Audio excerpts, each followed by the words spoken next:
Eu peguei um período muito burro da escola brasileira e, em geral, assim, claro, havia algumas exceções, muito poucas exceções, né, mas no geral a escola brasileira, naquele momento, ainda tinha um modelo de ensino que era o dos anos 50. A minha casa sempre teve muito livro, porque meu pai foi professor a vida inteira. Uma das primeiras coisas que tu enxergava ao entrar em casa era a coleção do Machado de Assis da Jackson, aquela de, sei lá, dos anos 50.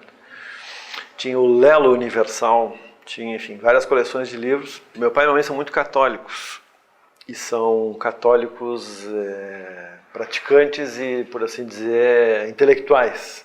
Então são caras que leem muito em torno disso. E a gente pegou assim uma fase interessante da história da igreja, do ponto de vista editorial, né? Porque foi justamente uma fase em que uma ala da igreja se desgarrou para a esquerda, todo o tema da teologia da libertação. As primeiras leituras que eu lembro de fazer, assim, fora a leitura escolar,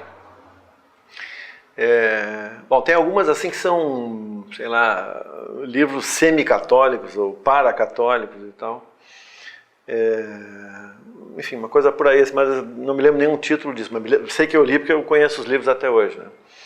Por exemplo, me lembro que aos 8 anos de idade eu li um livro de um jesuíta norte-americano. Eu tentei reler esses dias e é horrível o livro, não sei como é que eu sobrevivi a ele.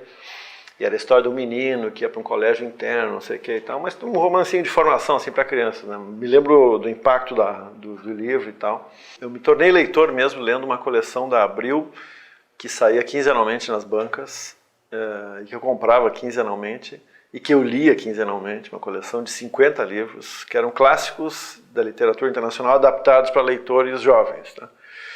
Então foi aí que eu conheci grandes romances de aventura, conheci os clássicos como Dom Quixote, a Odisseia, Os Irmãos Corsos, A Filha do Capitão, do Pushkin, o Conde de Monte Cristo, o Tom Sawyer, a primeira vez que eu li foi ali.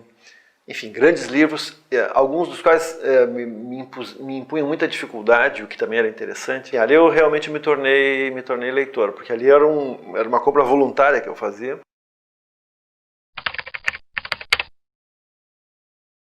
Mário Quintana, Drummond, esses caras que hoje em dia a gente considera os velhinhos e tal, para nós eles eram mal apresentados, entendeu? Apenas apresentados. Se eu perguntasse para os meus professores lá naquela época, no final dos anos 60, começo dos 70, o que era boa poesia, eu tenho certeza que a maior parte deles ainda ia dizer que era o Olavo Bilac, entendeu? Eu sou de 58, então imagina isso, assim, eu fiquei adolescente em 70, 71, 72. Uma época horrorosa para a inteligência, né? Se eu tivesse dependido do meu ensino, do ensino que eu tive de literatura e de língua para ser professor, eu acho que não seria, enfim, não teria tido talvez uma sorte melhor, né? Eu tive uma exceção interessante que era um professor, era meio maluco, assim, meio fora da casinha e tal, e ele no meu segundo ano científico, ele propôs que cada aluno escrevesse um livro. O meu livro era uma coletânea seriam crônicas, alguma coisa desse tipo hoje em dia. E eu me lembro que tinha um tema assim, dominante, que era o negócio da ecologia, que mal estava aparecendo e tal, né?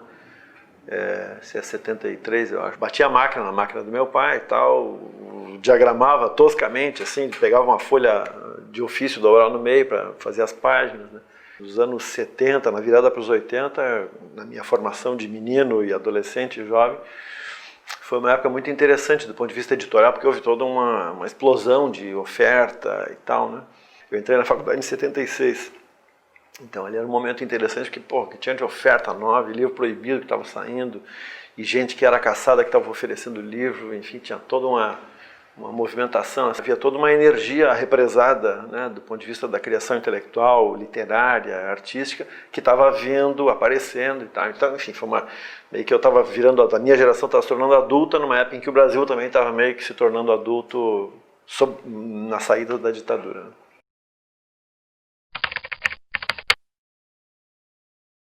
Eu acho que tem uma coisa decisiva, tomando pelo meu exemplo, assim, é exatamente exemplo, né? Se tu tem alguém perto de ti que tem prazer lendo, tu vê o cara tendo prazer ao ler, eu acho que é impossível tu não ter gosto por aquilo ali, entendeu?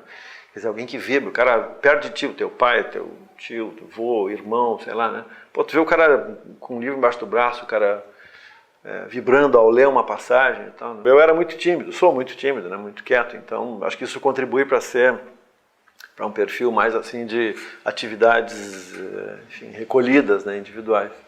E o negócio é que a maior parte dos professores também não tem muito prazer em ler, né? Ou pelo menos não demonstra esse prazer de ler, né? Eu me lembro isso, agora estou falando já, enfim, depois de velho, e eu hoje em dia dou aula para quem vai dar aula de português e de literatura, né? Então é muito típico tu encontrar gente que lê com dificuldade, que lê com, sabe, se puxando. E o depoimento de leitura que um cara desse vai dar não vai ser bom, né? Tem a ver com costume também, né? Por exemplo, eu me lembro que eu era adolescente quando eu comecei com a manha de carregar um livro comigo.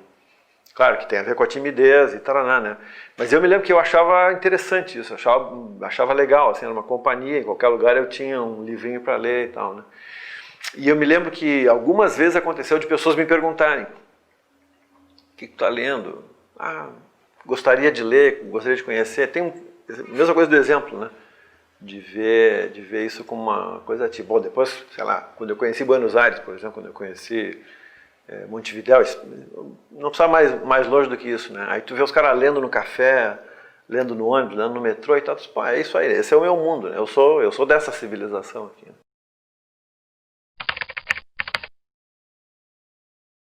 Eu ainda não me concebo exatamente como escritor, ainda tenho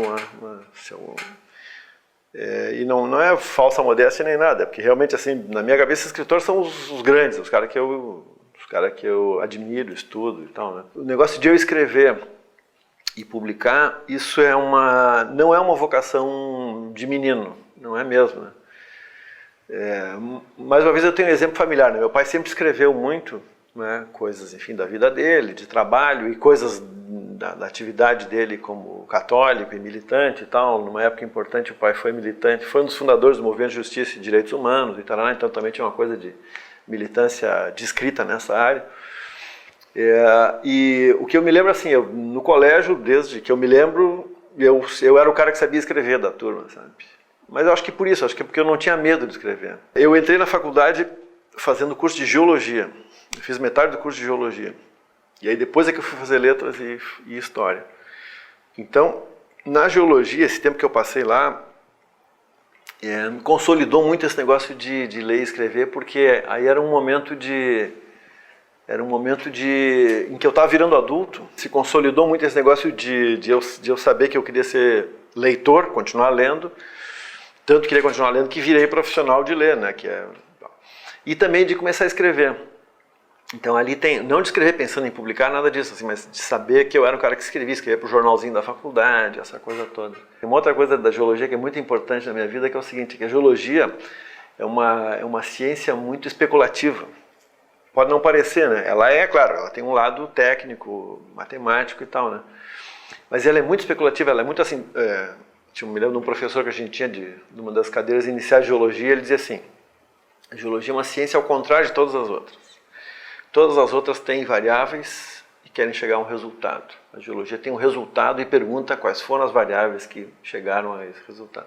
É uma simplificação, mas tem a ver, né? Tu olha para um morro e tá, como é que esse morro nasceu? Tu olha para essa pedra, como é que ela chegou nisso?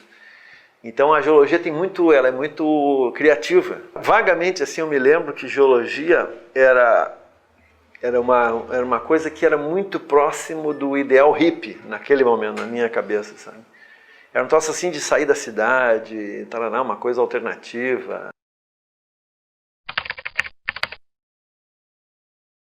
O meu deslumbramento com o Machado não é de menino também, não é de jovem, né? O que eu acho que é uma vantagem, né? Eu acho que eu li, cara, eu podia ter lido talvez alguns contos mais simples do Machado e tal, com mais propriedade, mais jovem do que o que aconteceu comigo. Mas eu tenho a virtude de não ter sido apresentado de maneira torta para ele, eu acho. E como os Machado estavam ali, entendeu? No começo eu brincava com eles de empilhar livro, e, sei lá, brincar de carrinho em cima deles, né? Eu não tenho medo de livro, porque eu sei como é que funciona livro. A gente abre, lê ou fecha e não lê, não tem dificuldade. Quando eu fui fazer o curso de letras, então, enfim, eu já não era o menininho entrando na universidade, já tinha uma experiência boa, inclusive de movimento estudantil e tal. Então, quando eu fui fazer letras, eu entrei assim com um afã que era eu queria descontar o tempo perdido e tal, né? E eu tive professores muito interessantes na faculdade, e todos eles muito bons leitores, assim, e pessoas muito interessantes, né? E todos eles, curiosamente, com militância fora da universidade. Todos eles escreviam crítica de jornal, etc. Então o meu modelo é muito por aí, entendeu?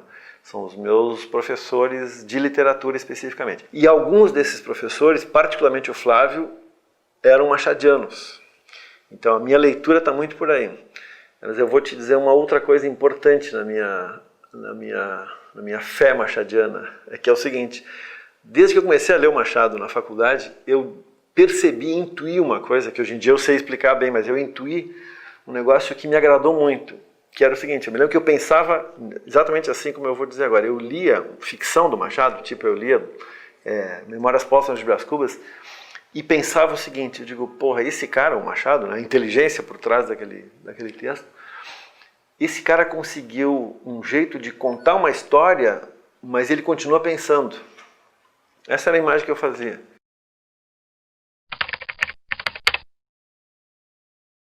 Essa edição é uma edição pensando, essa edição que eu queria ter lido. Eu queria ter sido apresentado para essa edição. Porque essa edição ela vem acompanhada de um aparato de informações possíveis, né? Não obrigatórias, mas possíveis. Então, se o leitor quiser, está tudo na mão dele ali. Assim, ele tem nota de vocabulário, ele tem explicação de qual é a alusão que o cara faz, não sei o que, a tomada de não sei o que é isso? Aí tem uma nota lá que diz, isso aconteceu no ano tal. O cara diz, ele tomou o passeio público, né? Ele entrou no passeio público para esparecer. O que é o passeio público? Ninguém tem obrigação de saber, ninguém mora no Rio de 1880, não precisa saber. Né? Eu concebi e coordenei essa coleção dos romances do Machado, escrevi um ensaio grande inicial, assim, apresentando a vida e a obra dele, e certamente eu disse isso, né? Que o Machado é o cara que conta e pensa ao mesmo tempo.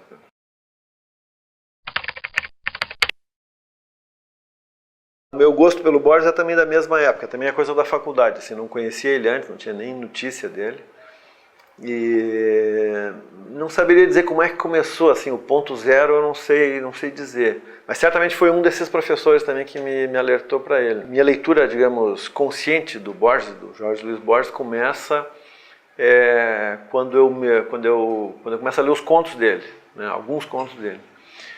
E em seguida dos contos eu passei para os ensaios e aí foi paixão total. A poesia dele, paradoxalmente, eu só fui ler depois. Eu não conhecia, enfim, nunca tinha sido apresentado, não sabia da existência. O Borges conta muito menos e pensa muito mais, né? Ele tem um encanto que é, de certa forma, superior ainda para mim ao Machado, porque ele mente mais que o Machado, né? Ele inventa muito mais. Então, e é um negócio que tu não sabe exatamente quando que é o quê, né? Vou te dar um exemplo bem concreto. Numa certa época, eu achava que o Macedônio Fernandes era um personagem do Borges. Uma vez, eu tenho um grande amigo, o Portenho, né? E logo que eu conheci ele, a gente estava conversando um dia, eu digo, porra, e esse personagem, o Macedônio Fernandes? O cara disse, como assim personagem? Eu digo, sim, o cara esse que o Borges fala que era um grande prosador e tal, um cara que conversava muito bem, que tinha essas ideias assim, assado e tal. Eu digo, não, o cara existiu, eu digo, não pode ter existido, é inverossímil. Se tu quiser, tu pode ficar habitando o Machado ou habitando o Borges pro resto da vida, né? Porque tu vai lá dentro, abre uma caixinha, tu vai descobrir um outro cara. Um grande autor é um sujeito com cuja obra tu pode conviver muito tempo sem sentir claustrofobia.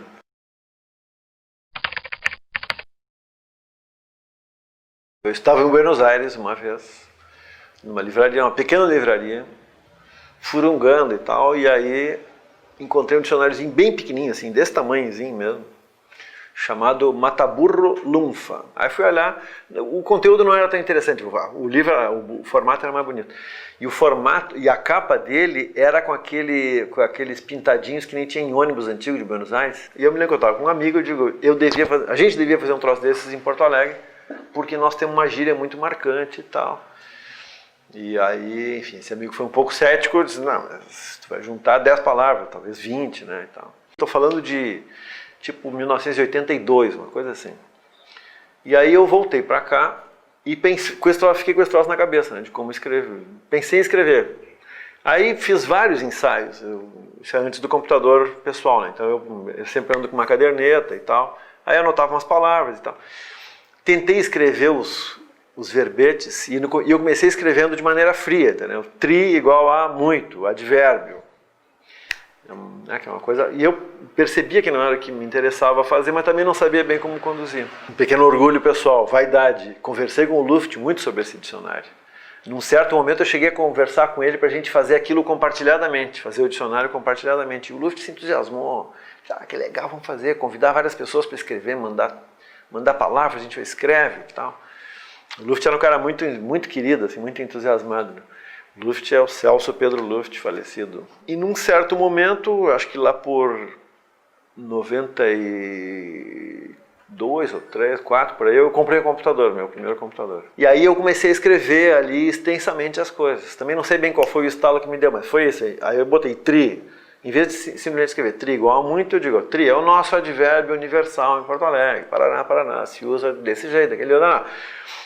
Aí soltei mais a mão ainda e disse assim, olha, tanto quanto eu me lembre, nasceu assim. Aí comecei a contar a história da palavra, mas assim, extensivamente, entendeu? Em vez de ser como um dicionário que é todo em frase nominal, tudo seco e tal, eu me coloquei lá como uma espécie de cronista fazendo dicionário. E aí começou o negócio de internet, e um dia os amigos lá da Casa de Cinema, acho que era o Gerbasi, estava editando um dos números de uma revista que eles tinham, não, né? E ele me pediu, o Giba, não sei, aí eu mandei para ele a letra A. Também mandei assim. E aí quando caiu na rede foi um negócio assim, aí eu recebi um monte de e-mail, isso foi maravilha e tal. Bom, aí é isso, eu mostrava para amigos e tal, né? Às vezes alguma amiga lá em casa digo, o que tu acha disso aqui e tal. Bom, aí em 99 saiu o livro. E o livro saiu assim de uma maneira muito tímida, muito assim singela. Enfim, é isso, não tinha maior expectativa, e quando saiu foi um estouro total, um negócio impressionante, assim, todo mundo queria saber e conhecer. O dicionário de português é um pouco isso, entendeu? É tipo assim, a gente fica com vergonha de dizer tu vai, porque o nosso tu, vamos falar sobre isso, entendeu? E nessa época eu nem fazia análise ainda, eu já estava me antecipando a minha análise. Se tem um autor que pode dizer que se realizou com um livro, este autor sou eu, com o dicionário de português, entendeu? Porque com ele eu tive fama, assim, no supermercado, ser reconhecido no super, até o cara do Porto Alegre e tal. Ainda hoje, de vez em quando, eu vou a colégio, porque muitos professores, sem saber exatamente o que fazer com o dicionário, mas gostando do dicionário, levam o dicionário até os alunos, especialmente alunos adultos, com dificuldades de acessar a cultura escrita. Tu quebra a barreira, né? Entre aquele indivíduo e o livro, e tu oferece para ele uma versão escrita de uma coisa que ele conhece. Então é um circuito óbvio, né? É uma espécie de cartão postal da linguagem. É como se fosse um grande pôr do sol da linguagem, né?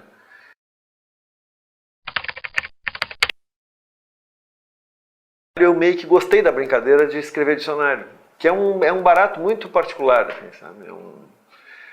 É um pouco o barato do colecionista, entendeu? Tu fica juntando pedacinhos, qualquer coisa. Coleciona o quê? Tampinha de garrafa. Quando eu era guri, a gente colecionava carteira de cigarro. Eu estou fazendo agora um novo dicionário aqui para a LPM. Vai ser o irmão gêmeo do dicionário de Porto Alegre.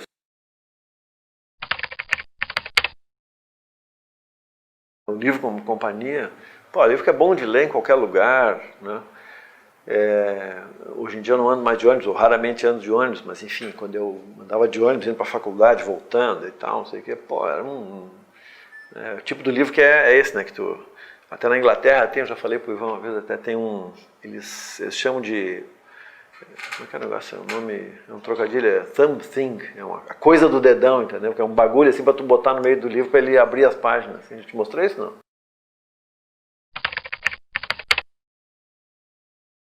Sim, é possível ensinar a escrever bem. Quer dizer, o cara que quer aprender a escrever e tem um orientador perto de si, não necessariamente um professor, né? Isso certamente é uma operação possível, né? Em geral, quando o sujeito quer escrever ou precisa escrever,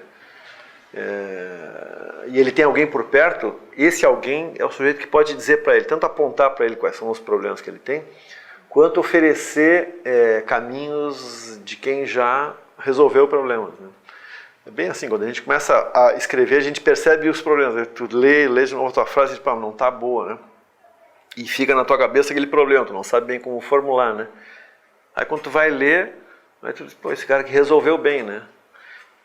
O professor de redação é o cara que sabe fazer a mediação entre essas duas coisas, né? Ele sabe apontar Na melhor hipótese, ele sabe dizer para o cara qual é a dificuldade que ele tem. Porque escrever bem não é, claro, nós estamos falando não apenas no sentido mais banal, assim, de botar a vírgula no lugar certo, o que também é importante, né?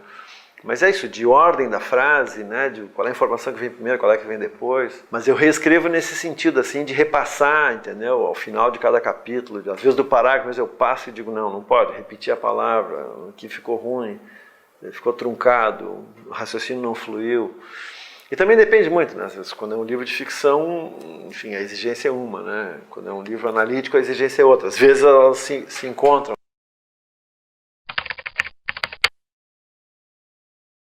O mais de todos é o Evaristo Carriego, do Borges, que é assim, estou olhando, não é uma grande coisa até o livro, pensando bem, ele não é grande coisa, é um livro até relativamente acanhado, olhando de hoje. Mas é o primeiro grande livro de ensaios dele. E é um livro muito ousado e muito interessante. Eu estou dizendo isso agora, claro, pensando daqui para lá, né? Não da época. O livro é de 1930, se não me engano, por aí. A história desse livro. Um dia o Borges chega em casa para a mãe dele, tinha uma mãe leitora e tradutora, o pai dele também é escritor, tradutor, enfim, dois pais muito letrados. E um dia ele chega para a mãe e diz que estava pensando em escrever Até então ele já tinha alguns livros de ensaios e vários livros de poesia. Ele era basicamente poeta, né, até então. Não tinha escrito conto ainda. Um dia ele chega em casa e diz para a mãe dele que ele estava pensando em escrever uma biografia de um escritor argentino. E a mãe imaginou que fosse o Lugones, que era o Lugones é o Bilac deles lá, assim, o grande poeta nacional. Não é sobre o Lugones, é o Evaristo Carriego. O Carriego era amigo do pai dele, era um cara que frequentava a casa dele, era um cara menor, assim, não é um poeta muito importante. E aí o pai e a mãe ficaram meio chocados, assim, por quê, sabe? Por que o Carriego? Ele próprio, Borges, não sabia bem argumentar por que ele queria, né? Com o tempo ele foi descobrindo e até ele escreveu o livro em parte por isso. Bom, mas por que ele escreveu, em resumo? Porque o Lugones foi o cara que revelou Buenos Aires para ele, esse é o ponto.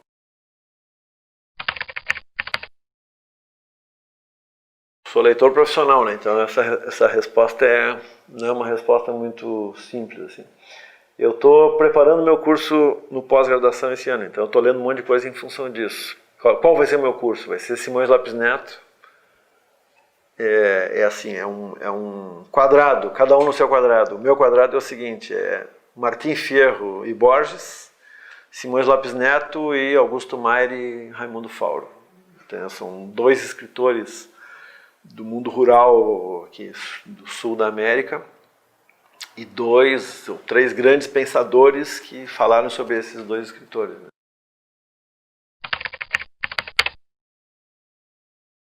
Aqui no Rio Grande do Sul eu gosto dos caras mais inventivos formalmente, e nenhum deles é muito bem sucedido do ponto de vista de mercado. Um deles é o Paulo Ribeiro, que escreveu uma novela experimental muito interessante chamada Vitrola dos Ausentes, que foi reeditado até agora faz pouco lá em São Paulo.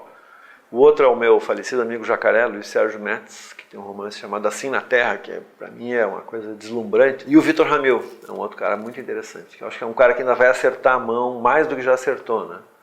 Que é não o Vitor Ramil cancionista, né? O ficcionista. Para falar de cada um pouquinho, o Paulo Ribeiro ele tem ele inventou uma sintaxe assim, muito peculiar, que é a fala de gente que não sabe pensar.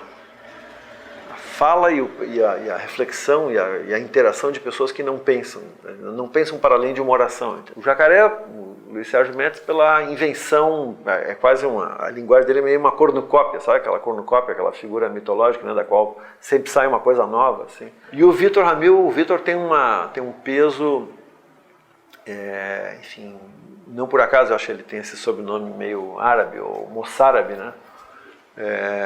Mas é uma coisa assim da família do Milton Ratum, do Raduan Nassar, desses caras assim, que tem uma densidade psicológica meio atormentada e tal. De São Paulo tem uns caras que eu gosto muito. Tem um que chama Fernando Bonassi, que é um grande escritor, eu acho que é um cara, ele tem experimentado, eu não sei se ele tem um grande livro, porque é um cara que escreve muita coisa, escreve contos, escreve novelas, escreve roteiro e tal, né? Mas eu, assim, dos que eu conheço é o melhor da geração, né? Um pouquinho mais velho é o Milton Ratum, né? Que é alguns anos mais velho, assim, mas enfim, é um cara que já provou que esse veio para ficar, né?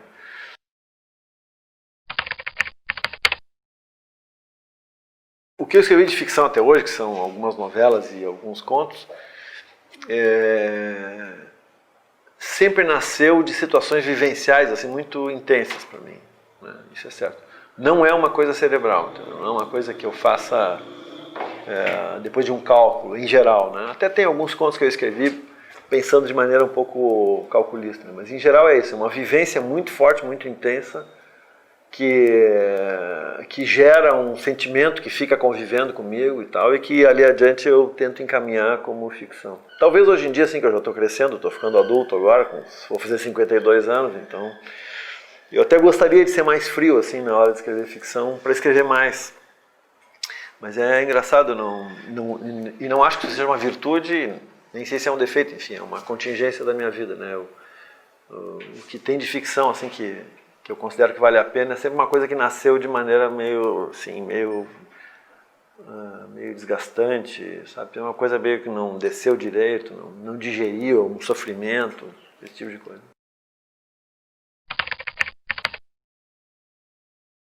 Quatro Negros foi um caso desse tipo, assim, uma história que eu ouvi, quer dizer, nasce com a história que eu ouvi de uma história real de uma pessoa, de uma mulher, mais ou menos da minha idade. Uma vez eu fui numa feira do livro, aqui numa cidade aqui da Grande Porto Alegre, Cachoeirinha, e estava lá, e o cara que era patrono da feira do livro era meu conhecido, e aí ele é de lá, tinha sido meu aluno e tal, né, era jornalista. Aí disse, professor, vem cá que eu tenho que lhe apresentar uma senhora aqui que tem uma história muito interessante. E olhei para ela como quem disse, tá bom, então me conta a tua história. E ela começou a contar a história dela e era um horror, assim, de maravilha e de pavor. E ela me contou, eu fiquei impactado com aquilo, a gente conversou um pouco e ficou isso, assim. Aí eu fiquei com essa história na cabeça, de vez em quando eu me lembrava dela e pensei em escrever um conto sobre ela, né? Pensei em escrever, aí ensaiei 2 ou 3 vezes, assim, a abertura e negócio de reescrever, né? Em geral, quando eu acho o caminho de entrada, aí sai o texto. Eu não acho, melhor abandonar e não tem jeito.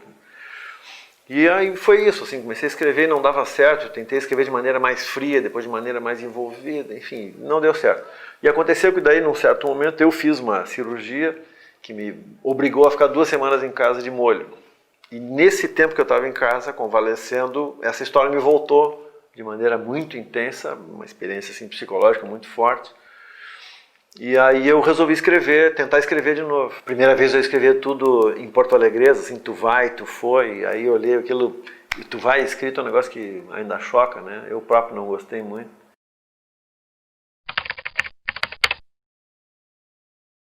Eu estou fazendo agora um novo dicionário aqui para a LPM. Vai ser o irmão gêmeo do dicionário de porto-alegrês. A ideia que eu tenho é a seguinte, que é uma coisa que em parte eu fiz no dicionário, mas eu me dei conta de que não era tudo que eu queria, né? É assim, mania de colecionar, né? Voltando a isso. Eu tenho uma coleção de abobrinhas, assim, de bobagens sobre Porto Alegre, num arquivo lá que eu chamo Mistérios Parciais de Porto Alegre. Mistério parcial é uma expressão do Borges no Evaristo Carriego, antes mencionado. Porto Alegre, como toda cidade interessante, ela tem alguns pequenos mistérios. Não é um grande mistério, não tem nenhuma lenda de não sei o que, mas tem pequenos mistérios, né? Enfim, desde um mais banal do tipo, a Rua da Praia não tem praia. É verdade, por que é a praia, né? A usina do gasômetro nunca foi de gás. Tinha essa coleção de coisas que não eram exatamente o dicionário de porto-alegrense, mas são coisas da cidade. Então é isso, agora eu estou me dedicando a escrever isso. Também são pequenas historinhas em forma de crônica e tal. Não vão ser verbetes tão pequenos quanto os dicionários, alguns, né? Vão ser um pouco maiores, mas vou contar de maneira breve as histórias disso aí. Eu vou aproveitar daí para fazer meio um recorrido da história cultural de Porto Alegre. A usina do gasômetro funcionava a carvão. Por que ela chama do gasômetro? Porque naquela ponta da cidade existia, antes da usina, um gasômetro. É um mistério, não é grave, entendeu? Mas é um mistério interessante.